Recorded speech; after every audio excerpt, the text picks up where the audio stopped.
There is no waste in nature.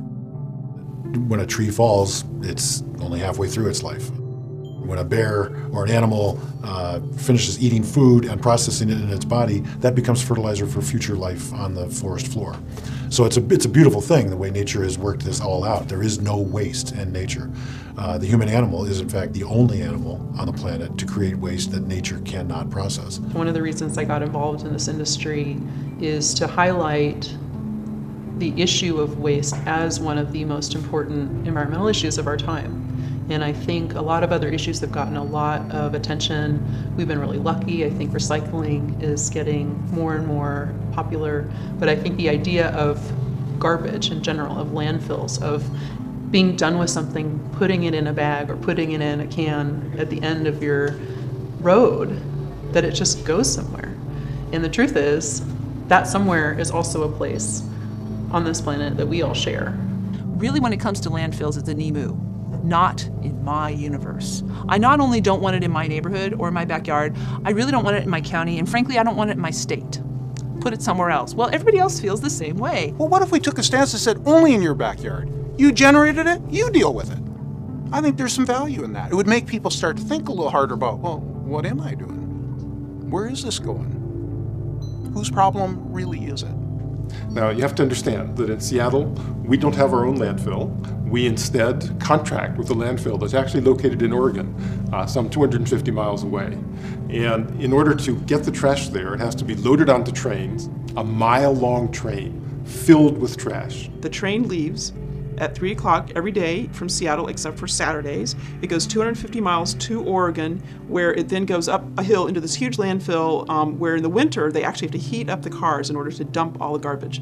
And it's a huge landfill, and there's a huge 30-foot tall chain link fence near the top of the landfill, and then another one further away, a smaller one, just to catch the plastic bags that are blowing. It's a really amazing place to go to. And we're all paying for landfills around the country. Everybody in the U.S.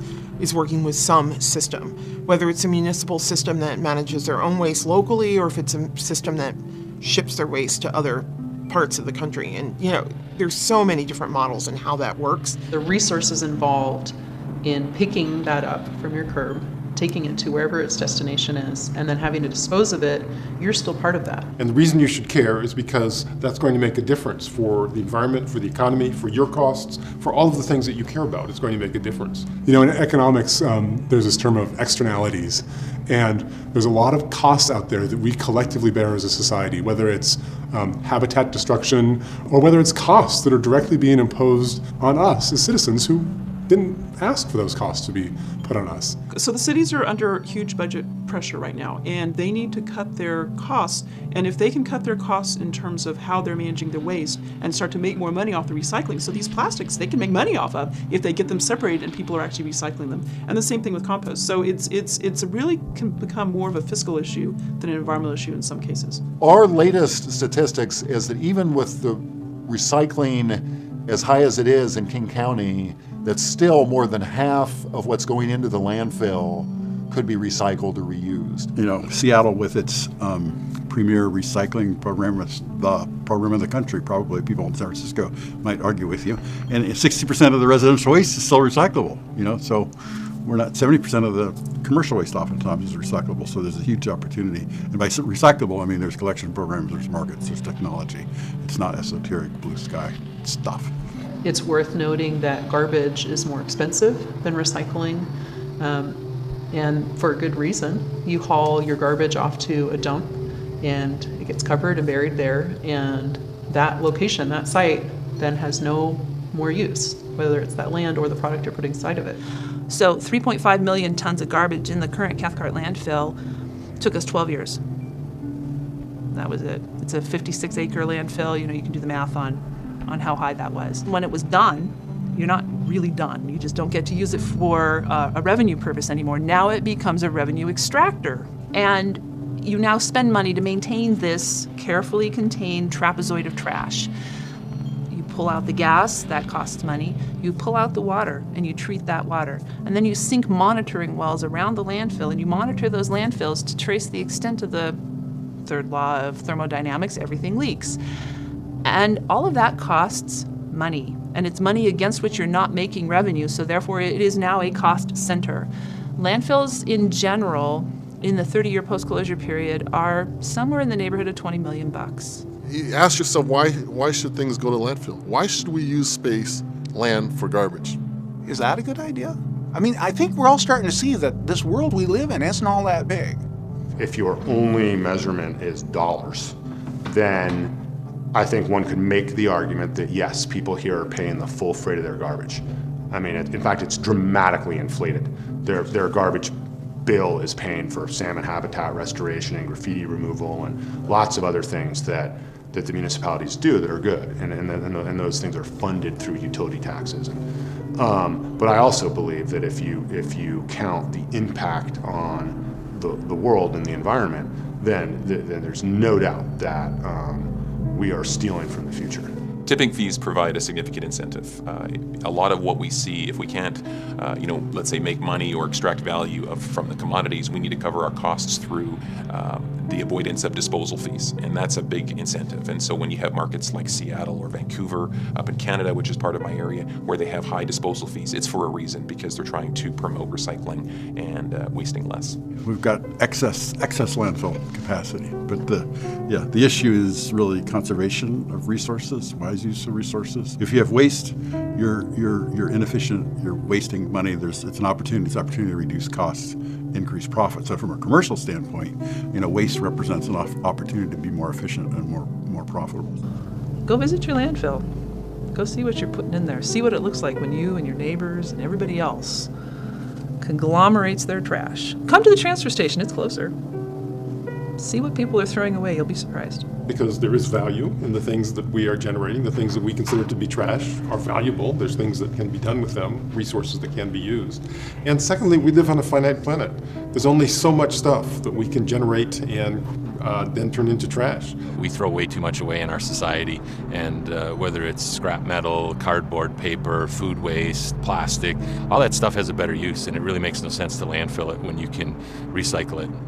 Pollution is a resource out of place, it's back to Barry Commoner, and so if something's going in a landfill, you're kind of giving up on it. As though you're taking trees from the forest and you are harvesting them and then depositing them in the landfill. You're taking barrels of oil from the oil fields and you're depositing those in the landfill. You're taking money from the communities, opportunities for jobs, so on, and depositing and throwing all that out.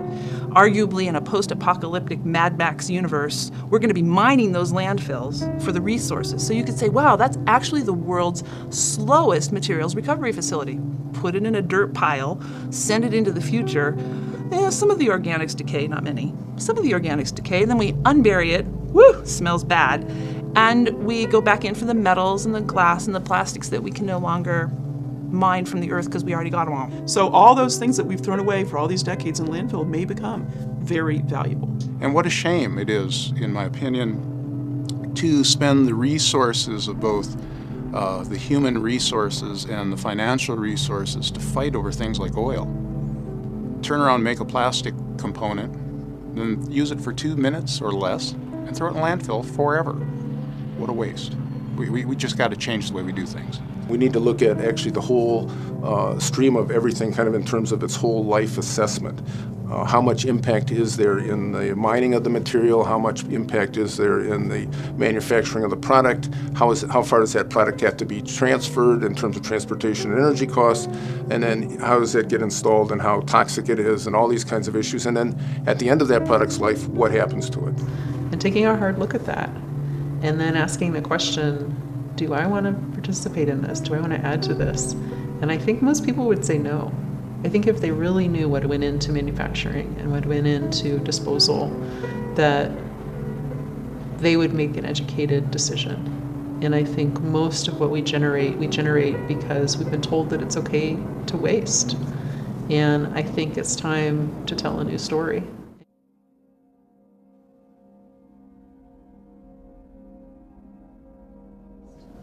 Zero waste is a perfect universe in which everything is described as either being in the technical cycle, so it's minerals, rocks, electronics, those kinds of things, or it's in the biological cycle, food, vegetation, those kinds of things which degrade over time very quickly. Zero waste is the universe in which everything that falls into one of those two categories, and darn near everything does, is always in a loop, such that you don't have things falling out into waste, falling out into a landfill for somebody else to deal with later. If you look back at the kind of waste that Americans had in the 1900s, in the early 1900s, everything was reused. Even clothing, you would get down to the threads, and then the rag person would come and actually weave those into rope and other things. All food was composted if there was any food waste, and all the packaging was reused and reused until it was then made into something else. So we had virtually no waste 100 years ago, and everything was reused, and people didn't have the money to just let things be disposable. Zero waste is really reframing the idea of valuing everything that we use and assuming that that value moves forward and that it shouldn't end up in a landfill. And I kind of see there's sort of three main avenues of that. There's sort of the idea of, on the production side, are we creating producible materials that are more sustainable and sort of reduce their impact on the environment. On the consumption side, are we reducing our consumption to basically just what we necessarily need? And then sort of lastly, the waste side of it, increasing our use of composting and recycling rather than just throwing it away and putting it in the landfill. When you talk about zero waste, you're really talking about a system from extraction to manufacturing to production, packaging, distribution, use, and so forth. And there's waste all along the way. It's sort of like saying not giving up. It's like a doctor would say, zero disease. Doesn't mean that we're going to get there tomorrow or in 10 years, but from a doctor's point of view, no disease is a good disease. We're not going to admit to having a residual type of disease level. Same thing with waste. It's something that we want to work towards avoiding as much as we can. I can easily draw the same conclusions, and I don't think that zero disease is possible. So at the same time, I don't really see that zero waste is possible. We are a save the world type organization, but we're also very pragmatic. And I believe that you have to take a pragmatic approach to reducing waste. I personally don't like the phrase zero waste. I just don't think it aptly describes what the goal is, but I understand that a lot of people like that phrase. Like zero waste, there's no more waste. Well, that's not a reality. There's always going to be some fraction of waste coming out of somewhere or as a processing residue. So the question is zero waste a good or bad term? And we find that it's a good term to use with the public because they get it immediately. You don't have to start saying recycling and composting. It's just a simple two-word thing that people can immediately grasp. And the idea behind it is to do reduction over time, so it's not going to happen overnight. Now, some of it can be recycled, some of it can be reused, some of it we really have to think very carefully to see whether there's an opportunity for doing something better with it. But simply throwing it away, that's not good enough. That's, again, a philosophy, but I think just reducing waste in general, and in many cases because that will provide a cost incentive that businesses are starting to do it, I think it's building. I've told a lot of people this. I think there'll be more change in this industry that we're in the next 5 years than there's been in the last 40.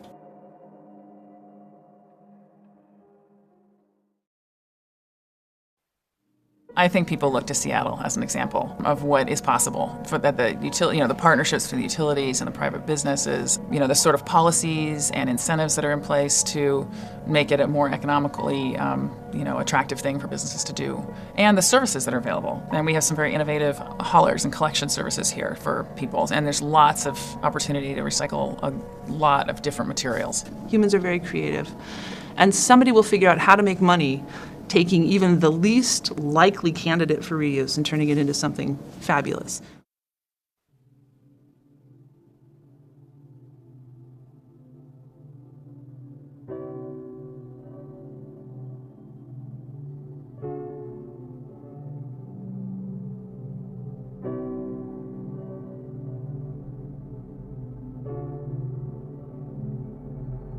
Quite honestly, we should probably be called material management. I mean, we're really, as a company, transforming to a new way of looking at it. We're actively building out recycling facilities, investing in new technologies that will make it easier for people to recycle material. And then what can't be recycled and becomes waste, we're also finding ways to try and extract value out of that waste by maybe turning it into things like renewable energy. One is the fact that we're using landfill gas and converting it to electricity, and we sell about 8.6 megawatts of electricity back to the city of Seattle. The newest technology is a joint venture and a new company called S4, and that is really plasma gasification. And what that does is creates a syngas, which is a basic building block for many recyclable and renewable energy products. It can be used to make things like fuels, chemicals, methane, compressed natural gas. There's many things that can be generated from that syngas. The byproduct of plasma gasification is it produces a glass-based material, which looks like a black glass that really encapsulates the materials that are not effectively turned into syngas. And so you basically get this inert type material.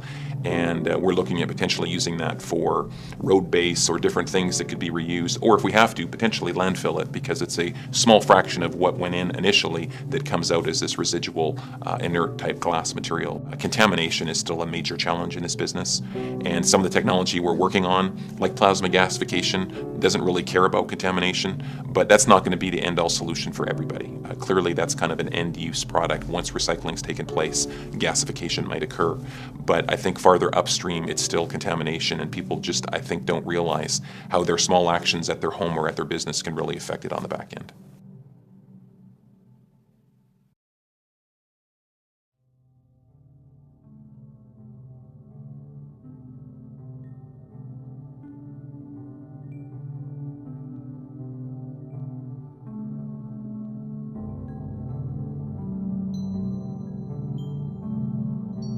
We've diverted over 4 million tons since the company started, and we've made approximately 3 million cubic yards of product that we've sold. Well, the food waste volume is about 75,000 tons a year that we're currently taking in. There is a lot more food that's continuing to go to the landfill, and it's why most of the municipalities are focusing on the food volume. If you think of an old wagon wheel, like the cowboy days, you have a big hub and then you have spokes. The hub is going to be the compost plant.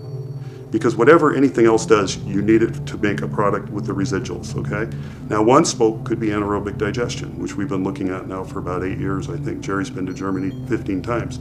Another spoke would be maybe a biomass to electricity project. Another spoke might be a gasification process for some of the biomass. So and those technologies will fill the wheel, but you still need that hub. Yeah, you can kind of look at it as kind of like a nutrient cycle, where the nutrients are captured put back into the soil, and those soils then grow more crops that we then eat, ending up back into our feedstocks, actually. It's realizing the level of investment that it takes to try to do it right and provide the environmental assurances that are needed, and I think that's probably the biggest thing, and then how that relates to costing the cost of the service and also the sale of the recyclables, because it's a pretty horrendous effort, financial effort, to be able to do it, especially in a large scale.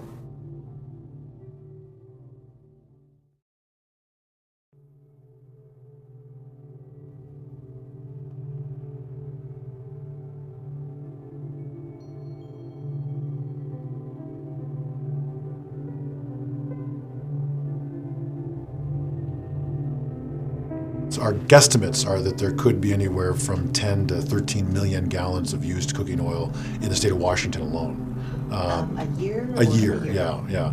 And but we don't know that for sure. Again, there's so many ways to try to figure out where's this oil being used. That net opens up much larger when you start to think about who is producing food products for consumers. It could be corporations, corporate campuses, shopping centers, airports, property managers, hospitals, universities, and we provide them a solution not only to physically remove it, but to transform it into something much greater than just a landfill waste or an export product to a foreign nation. It starts from our drivers. They go out to the restaurants and the alleys and back in the restaurants. They vacuum out the waste spent cooking grease. They drive it back to our plant and we filter it. And we put it through some centrifuges to take out water and take out solids and food and particulates. Clean it up, we add methanol and a catalyst, and it separates oil and glycerin. What you have at the end of the day is biodiesel and glycerin, and glycerin is our byproduct, and that methyl ester is the biodiesel ready for your engine. The clients we serve, we're taking a waste stream from their business and transforming it into jobs and taxes and low carbon fuel.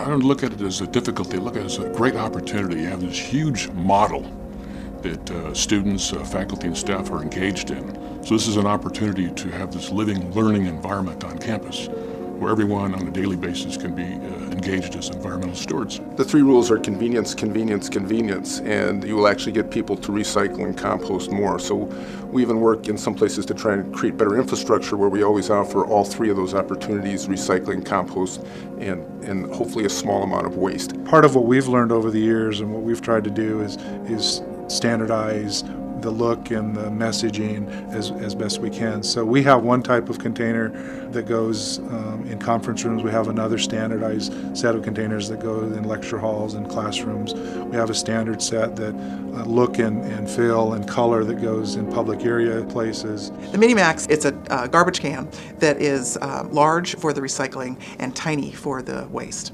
Facilities Services has become a leader in the use of Minimax, and other universities are copying it, and the Wall Street Journal actually featured it in addition, which is pretty cool. And I think it was University of Texas, or one of the major universities in Texas actually profiled that, which was kind of exciting, and they credited the university. There's a 20% rule that you have to work with. So you have 20% of people are going to completely ignore everything you do, and despite whatever efforts you made, you could grab them by the lapels and yell in their face, "This is what you need to do," and they're not going to do it.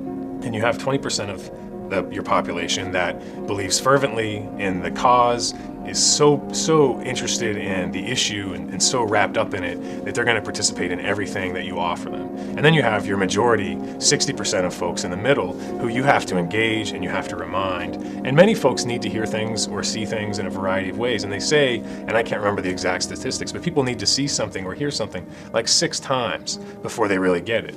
If you don't make it like simple or like, convenient enough for them, they won't do it.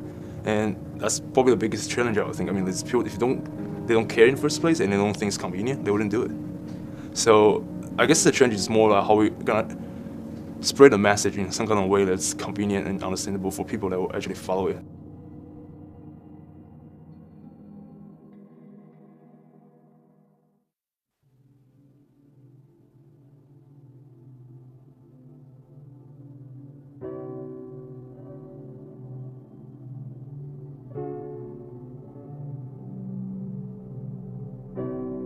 We've gone a long ways in a short amount of time. 6 years ago, we recycled just 12% of our waste. And while we're striving for zero waste, we're happy that we're making progress in the right direction. We've gone from 12% to as high as 85%. And right now for the year, we're averaging at about 80% rate. So our goal is to get to 90 ultimately. I think that might be feasible, and we're taking one step at a time. And to do that, we're gonna have to sort our garbage. And when 80, 90% of our waste stream was going to the landfill, the thought of sorting that was just too much to bear. Now that we're down to a 20% of the waste stream, it's a little more conceivable to say, hey, if we're going to push up our recycling rate, let's go get the stuff that's in the landfill-bound waste and sort it. So sorting plays an integral part in really driving up the rates. And to try to convey that recycling program to the front of the house to the guests is a challenge. So we've gone to a completely compostable serviceware that we serve at our concession stands to try to accomplish that, and we've pretty much eliminated the garbage stream for the front of the house. So as you walk around Safeco Field, you'll find about 500 compost containers and only 17 garbage containers. We try to pair up a PET plastic container with every compost container to reduce the contamination, but we pretty much for the front of the house for the guests have defaulted to recycling. When the folks come to the ballpark and see that we can do it here, I hope they realize they can do that at home, they can do it at work, they can influence their school. That's what I really hope they walk away from here, seeing that, hey, if you could do it in a ballpark in this big of area with this many people and all the complexities, just take something from that and ultimately we can do some good things.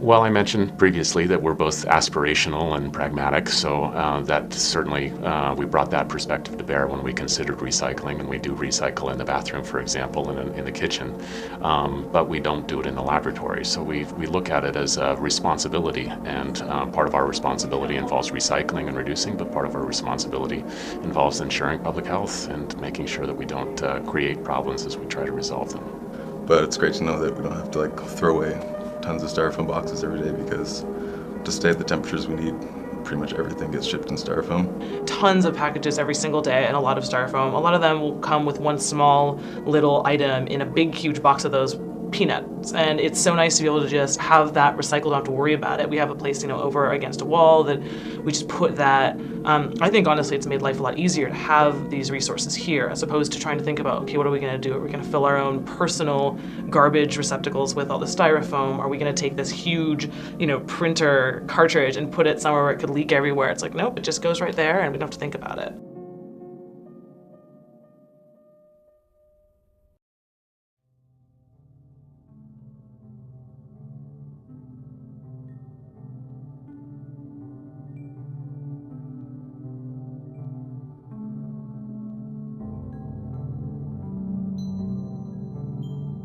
We both have a passion for food, a passion for health. We care about our community. We use our food scraps to help local farmers feed their livestock. So it's amazing what trash can do. If it's meat, he doesn't want meat to go to the livestock, so we take that home for our dogs. If it's anything that can be composted that the pigs wouldn't eat, like eggshells and stuff, we put that, and we have a composter outside now, and we put that all in there. We have a waiting list for the pig buckets of pig food. We have some customers that know about it, and they want it for their chickens in there. So we have a waiting list of when one person's done, they want to get it. And we have certain people that want compost from us, and so the people that do know are eager to jump on and help and be a part of it. Almost everything we've done has saved us money. Getting the food scraps and the composter and doing all that, we were able to cut down and get a smaller dumpster, and that saves 100, 150 a month.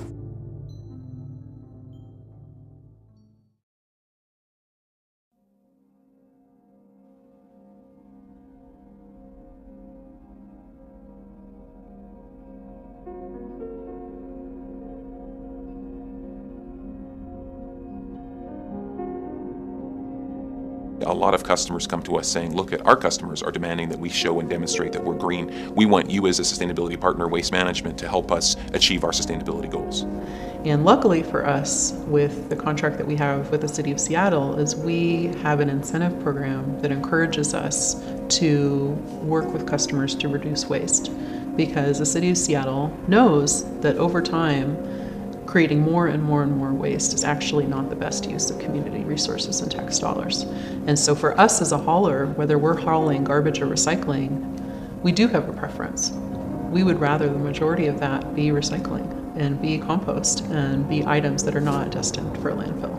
And I encourage small businesses and facilities and corporations and the like to go to them first and partner with their local hauler, because they have a lot of expertise in what can be collected, types of signage, types of containers. And there's just all these different sectors of businesses that have real specific types of issues they're dealing with, and we don't want to pretend that we know their business and we can tell them what to do. But if they have a recycling or a waste question, sometimes we can help them, and we can tell them what we think is needed as far as reducing waste. So we do one-on-one. We work with business associations. We really do a lot of that. It can be definitely overwhelming, but I think that is exactly what Resource Venture is all about: is helping people wade through, navigate the choices, and it's a free service to them. So we come in and we say, let's take a look at what you have in place now. Let's take a look at your garbage bills. and what can we do to turn that around? Our group goes out and does free waste audits with customers. It's fun. People think it's going to be a little bit weird to start with, but you just say, we'll meet you at your dumpster and we'll just pick out stuff and talk about what you might choose to do with this next time, or you could use cloth towels instead of paper towels, and real cups instead of paper cups, that kind of thing. No, we've got a lot of help in this. It's a huge team effort since it involves so many people, and to really change behavior for employees and fans, it's not something one person can do by themselves. The Resource Venture came in early and helped us establish our composting program, Back-A-House with our food service people. Of course, Cedar Grove is a huge player in that all of our food waste and our grass clippings go to Cedar Grove for commercial composting. The compostable serviceware isn't compostable in your backyard compost, but it is in a commercial composter, so we're lucky that we have Cedar Grove that can play that part. The City of Seattle has helped us. Seattle Public Utilities, and recently, a year and a half ago, or 2 years ago now, changed the law so that single-serving items from restaurants had to be recyclable or compostable. That helped push the market in that direction. And it's easy for me sitting in a government position to say, we need businesses to step up. But when we have these open, honest dialogues, what we often hear is businesses saying, well, we've tried to step up and government has put some barriers in there. And so, we have a responsibility as government to also come part way and understand the business's challenges and figure out what it is we need to do. Is it a different delivery or pickup system? Is there a different market we need to help create for recyclable materials? And there's work that we can do there for sure. And we've done some great work in the past, and it's going to be those type of partnerships moving forward that we'll need to do also.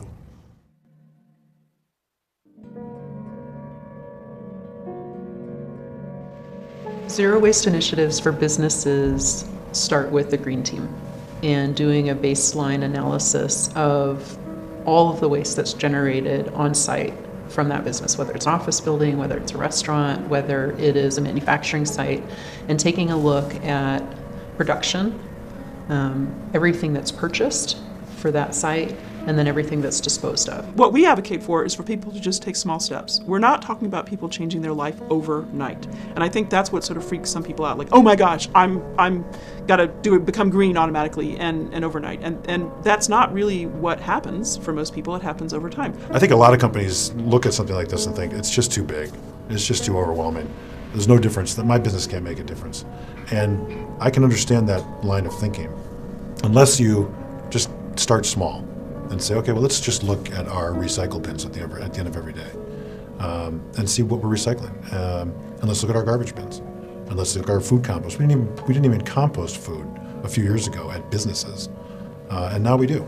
Pick one thing where they can have an impact, and then look at the results of that one change that they made. Whether it's a purchasing change, whether it's starting collection of recyclables on site, any of those things can have a tremendous impact. So pick one thing, look at it, gather those numbers, share those numbers, and that'll get you started down that path, and you'll see that there's economic reasons to do that, and you'll continue down that road and find other ways to become more sustainable. And individually, sometimes there may be a cost to first start a system. There's usually a startup cost.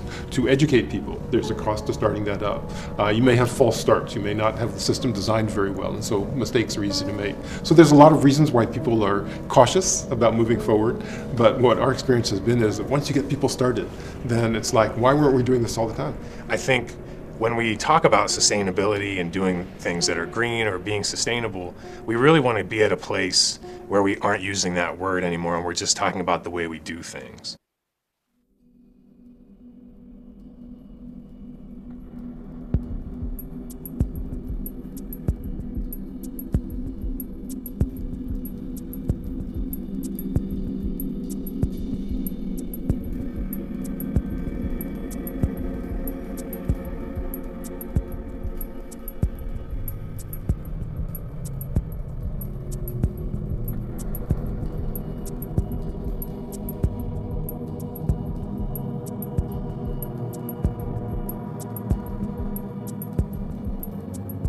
Get rid of the trash can under your desk. Go to a centralized trash can in your office environment so that people understand when they have to carry their trash down the hall, really why did they generate it in the first place. Every single office, every single desk area, in fact, there'll be a couple desks in each office space, and everyone has their own recycling receptacle. So it's not like there's just one for a big room. There's many, many, many, which is great. Right, I got rid of a garbage can in my office 2 years ago. I don't use it at all. In fact, I don't actually have garbage.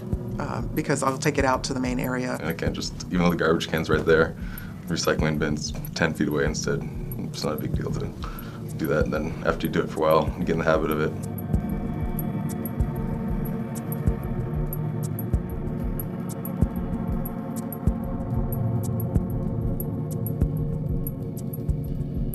You know, having paper towel recycling in the bathroom is really nice. It's phenomenal to get to work in an environment that is socially and environmentally conscious. Even on our hand towels, there's these come from trees stickers, and it's interesting how much buzz that generates in terms of people saying, oh, now I mean, they see it as both sides. They see it as, okay, now I'm aware, but they also joke about walking out of the bathroom with wet hands because they really hesitate before pulling that second towel out of the dispenser.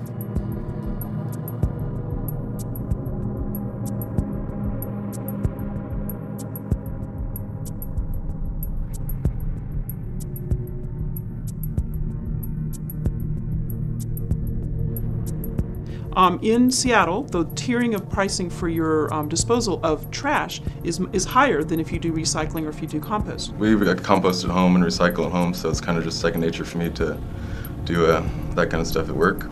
Some people, I noticed, don't really realize, oh, we can compost this, like there's a food container or paper towels that are dirty, you can put in the compost, and it's just a matter of putting it in the right bin. They're all next to each other in the garbage. We make it pretty easy. You know, we've looked at it, and you know, the people who actually do, you know, take their waste and they put it in the recycling and they put it in the trash and they put it in the compost and separate it out. You know, the time that they spend doing that is not significantly more than the time that other people spend doing it incorrectly.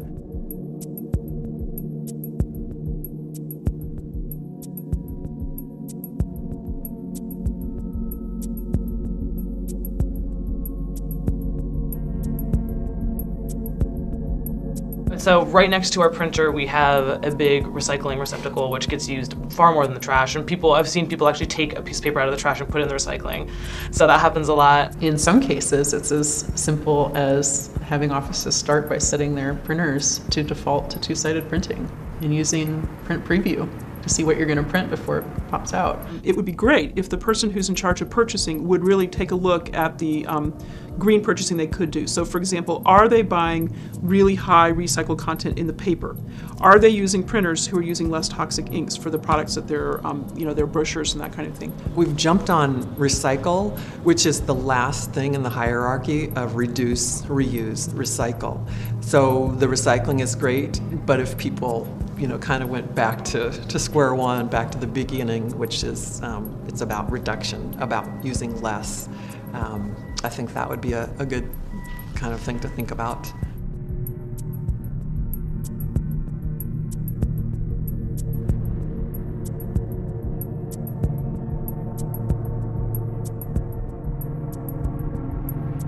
We are so lucky here in the Pacific Northwest. We are full of very creative private recyclers that have found recycling and reuse solutions for everything from bicycle inner tubes to styrofoam, things that would normally end up in the landfill. In January of last year, we for the first time, styrofoam block, there was an ability and a market to divert that. There was never a local processor that would take styrofoam block.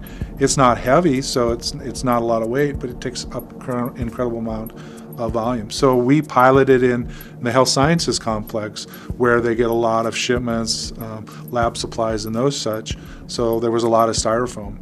Once we got that up and running and the vendor was picking up regularly, weekly, from our facility as we collected it, and we knew what type of bags worked well for people to put them in there. We educated people on, you know, what could go in there and what isn't allowable. Then we launched it campus-wide. We'd like to let people know that recycling for batteries and for the printers is not just for office stuff. If you have a cell phone battery, you can put it in there. Things like that, trying to make people realize that this is a resource that they can use not just for work-related items, but if they come in and they happen to have a ton of stuff or receipts, that they can use this recycling as well and be sure that they are taking advantage of that resource.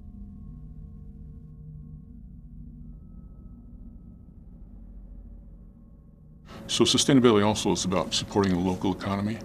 And when you work with local vendors and you explain your vision about sustainability, you find out that they have their own vision about sustainability too.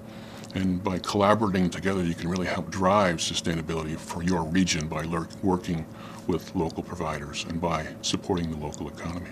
You've got to get a team of people to help you because you can't do it yourself. If you're running a business, you don't have time to deal with it. Small businesses in particular, they're limited for resources or limited for staff. You need basically a network of capacity and willingness. And through our service provider, we have that capacity. And then through education within IDRI and through working with other organizations in this building, we've developed a willingness on the part of the individuals to participate. And the more that we can partner with various suppliers as well as our utilities, as well as our kind of peer businesses, we're all going to be more effective. And so I think it's working together. I think it's making commitment as a company, setting some goals, writing them down, making sure everybody knows what they are, and then working toward them and making sure that everybody can participate in a meaningful way toward that and be part of the success.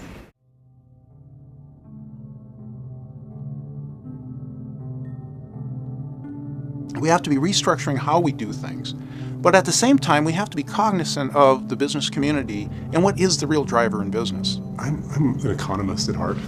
I'm a finance guy, a numbers guy, and the things that drive me to take on challenges oftentimes are economic.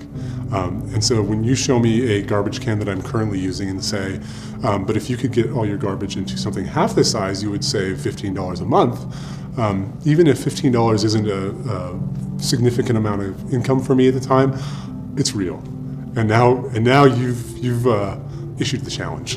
In this day and age, it's not just about the environment, it's about the economics. And we've spent a lot of time over the last few years making sure that our system is efficient and is viable, economically viable. And so when I talk to the campus community, I can go out and tell them that it's not only the right thing to do for the environment and the planet and our university, but it's the right thing for your pocketbook, because it is cheaper for the campus, and we do have large amounts of avoidable costs because of the things that we do. I mean, I think in general, everyone wants to do the right thing, but clearly there's a cost barrier to some degree. And by being more efficient, to me, equals less cost. And so it's not just waste in the sense of garbage, it's waste in the sense of process waste. And so when you come in and look at your business and take a step back, maybe there's ways that you can reduce the actual garbage you put out, but maybe in the same process, you can figure out ways to just be more efficient and therefore save money. Look at improving efficiencies, and it's not just about alternate products or supplies. It's about eliminating excess and looking at that consumption part of the equation. I would say that it's essentially been cost neutral, that we've taken our resources, we've used them more wisely, and we've ensured that they've had the greatest impact possible. And that involves developing new technology for the developing world, vaccines, diagnostics, and new drugs, but it also ensures that we reduce our waste in a way where we don't have an impact on the same developing world that frequently receives the developed world's wastes. Solid waste disposal costs are not a huge part of the cost for most businesses. For some they are, but for most they're not. But they actually are able to help foster an environmental ethic in their employees, which every evidence that we have demonstrates that improves people's morale, it makes people more cooperative, more ready to work, and it provides you with a marketing, an ability to market to the public as a company that really cares about the environment. And a lot of times we talk about the economics in this very small sense of how many dollars and cents you're going to save, but the fact is the productivity of your employees and the ability of your company to move in the market successfully and to have a good, positive, popular image is actually a much more important economic benefit. It's all about environmental benefit, brand value, and your customers, and saving money, right? So if you can do something and it speaks to your customers, adds to your brand value, has real, true environmental impact, why wouldn't you do it? I've never had a business person tell me, that doesn't make any sense to me. Everybody says, wow, that totally makes sense. Whether or not they step forward and invest is another thing, but I've never had anybody tell me that doesn't make sense. I think we live in a part of the country that places a high value on this. And our awareness level is much higher up here than it is in other parts of the nation. So I think that it has moved from an esoteric, unusual thing to a thing that brands really do want to attach themselves to. When we first approached Amazon over a year ago, they practically cut the meeting off at the midway point and said, we get it, we love it, let's do it. They said, we don't need to hear more. and we collect all the used cooking oil from Amazon, which has only gone up significantly since they moved their campus down to South Lake Union. And it's a brand value to them. It's very important to them as part of their larger enterprise to minimize the environmental impact of their business. And that reaches, that gets to consumers. Even if from a corporate standpoint like that, or from a restaurants in the Seattle area, the Space Needle, SeaTac Airport, these are all places that are like, hey, if we can do the right thing, why wouldn't we? And it makes us very proud because we do believe that we're doing good work in this area. But I also think it continues to be an incentive. It's better to get an A or better to be number one. Being in the top 15, that's great, but let's strive for more. We're never going to be perfect, and so it continues to be a catalyst. The other is it's really good marketing. There's no question that students in particular are looking for a place to go to school that is green, but also for faculty and staff recruitment and retention, many faculty and staff also believe that it's appropriate to be green. We want to be the best children's hospital in the country, and the question that I had to our COO is, when do we know we're the best children's hospital? Because it's not a point where you're just completely reached a state of complacency that you're the best children's hospital out there in the nation. You have to say to yourself, well, we're always striving to be the best. And so striving to be the best means that we're looking at our processes and say that they're not perfect. But we're developing goals and strategies to say that we're trying to align the best processes going forward. And the lesson for me is, and I think it's pretty universal, is that if you really do reduce waste, in fact, you will save money, and many times that which is environmentally beneficial is also efficient and will result in money savings, cost savings, stronger financial statement. It's time to retool. It's time for everybody to retool. There's never been a better time. This economic crisis should be an economic opportunity.